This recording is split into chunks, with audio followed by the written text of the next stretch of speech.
Salut à toutes et à tous les amis, ravi de vous retrouver pour une nouvelle revue de presse. On attaque direct en Italie avec l'Inter qui chante en ce réveillon de Noël.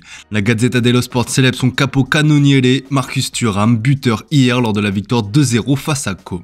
Le Français a balayé le cauchemar d'une éventuelle farce de Noël en montrant les étoiles comme le relaie le Corriere dello Sport.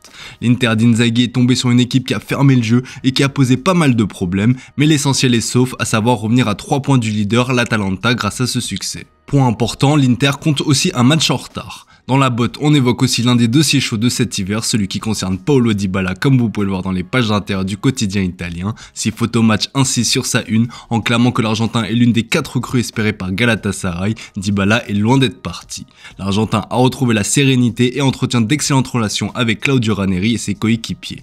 Désormais, sa priorité est de rester, l'Argentin attend un signal de l'AS Roma. En France, Gonzalo Ramos attend aussi un signal de la part de Luis Enrique. Encore buteur face au RC Lens en Coupe de France, l'attaquant portugais ne cesse de scorer depuis son retour de blessure. Il faudrait être aveugle pour ne pas voir son apport lorsqu'il est sur le terrain. Problème, comme le signale l'équipe dans son édition du jour, il y a un certain mystère qui règne autour de son traitement. Tout le monde est unanime pour dire qu'il manque un buteur à ce PSG et pourtant Gonzalo Ramos occupe pour le moment le rôle de super sub. Pour le Parisien, l'absence de ce fameux numéro 9 explique le bilan en clair-obscur de cette première partie de saison. Le PSG a beau être intraitable dans les compétitions domestiques, le club de la capitale a connu des difficultés en Ligue des Champions qui rendent son avenir européen très incertain.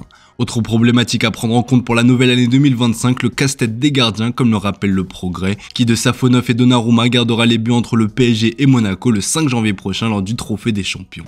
On a quitté l'Italien le visage défiguré face à Monaco, alors que le Russe a qualifié le PSG pour les 16e de Coupe de France, en étant héroïque lors de la séance de tir au but face à Lens. Si les fêtes d'année sont habituellement faites pour se reposer et profiter des proches, celle de Luis Enrique ne devrait pas être de tout repos.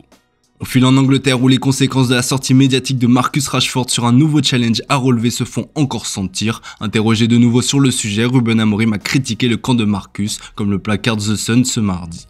C'est une situation difficile. Je comprends que ces joueurs ont beaucoup de gens autour d'eux qui font des choix qui ne sont pas la première idée du joueur. Je suis toujours là pour aider Marcus en tant que joueur, je dois faire ce que j'ai à faire, ils ont choisi de faire l'interview car il ne s'agit pas seulement de Marcus, je comprends cela, a-t-il déclaré.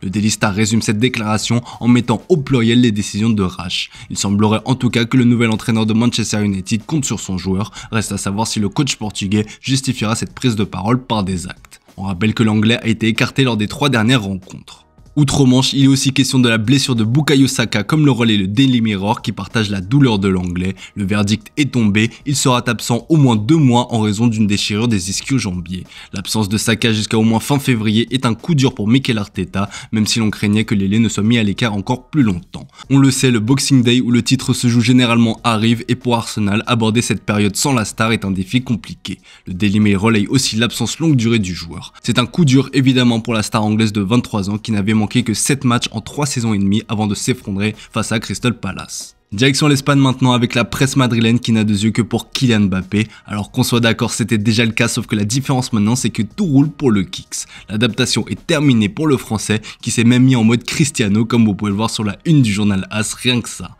La comparaison osée du quotidien espagnol s'explique par une comparaison statistique des deux hommes lors de leur premier mois à Madrid. Et à ce jeu-là, Mbappé est devant son idole, oui. Le français a beau avoir été critiqué, il a fait mieux que Cristiano Ronaldo qui avait bouclé son année 2009 avec 13 réalisations contre 14 pour le français. Reste à savoir s'il fera mieux que les 450 buts inscrits en 438 matchs par le quintuple Ballon d'Or. En attendant, Mbappé a activement participé à la fin d'année 2024 en boulet de canon du Real avec notamment 16 buts sur les 5 derniers matchs comme le rappelle Marca dans ses pages intérieures. Le Real est encore vivant dans toutes les compétitions et l'année 2025 promet d'être excitante. Niveau mercato, Sport évoque un retournement de situation dans le dossier Alphonso Davies, promis au merengue, le latéral gauche pourrait finalement prolonger avec le Bayern Munich. Les négociations restent ouvertes, d'autant que le joueur aurait réduit ses prétentions salariales, principal point de conflit entre les deux parties. Coup dur pour le Real qui pourrait toutefois se consoler sur Jamal Musiala, comme le signale Sport sur son site. La star allemande n'a toujours pas prolongé son contrat, ce qui met en état d'alerte les plus gros clubs européens. En plus de Manchester City, le nom du Barça est cité, alors que le joueur a récemment dragué les Catalans. Au Bayern, on va évidemment tout faire pour régler les points de désaccord qui sont le salaire, la durée du contrat et l'inclusion d'une clause de sortie pour Musiala. Allez justement, on termine ce tour de la presse sportive en Catalogne avec le Barça qui doit penser à bien d'autres choses avant de penser mercato et recrues. Et oui, c'est bien beau d'être associé à tous les joueurs de la planète, mais une fois chez eux, ils n'ont même pas la possibilité de jouer. C'est ce qui est en train de se profiler pour Dani Olmo et Pau Victor, bien que Sport veut rassurer ses socios en indiquant qu'il n'y a que 2 scénarios possibles, oui ou oui pour les inscriptions. L'optimisme règne alors qu'une audience a eu lieu au tribunal de commerce à Barcelone ce lundi. Le club a demandé une mesure conservatoire qui prolongerait l'inscription de Dani Olmo et de l'attaquant Pau Victor jusqu'à la fin de saison.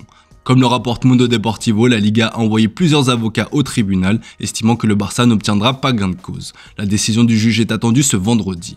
En cas de refus, le Barça décidera d'activer la vente de sièges VIP qui pourrait rapporter 120 millions d'euros aux caisses.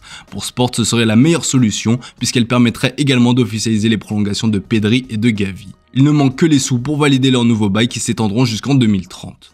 Voilà les amis, c'est tout pour ce matin, merci pour votre fidélité, bonne journée à vous, on se retrouve en fin d'après-midi pour le traditionnel JT Foot Mercato, et surtout bon réveillon à vous et profitez de vos proches.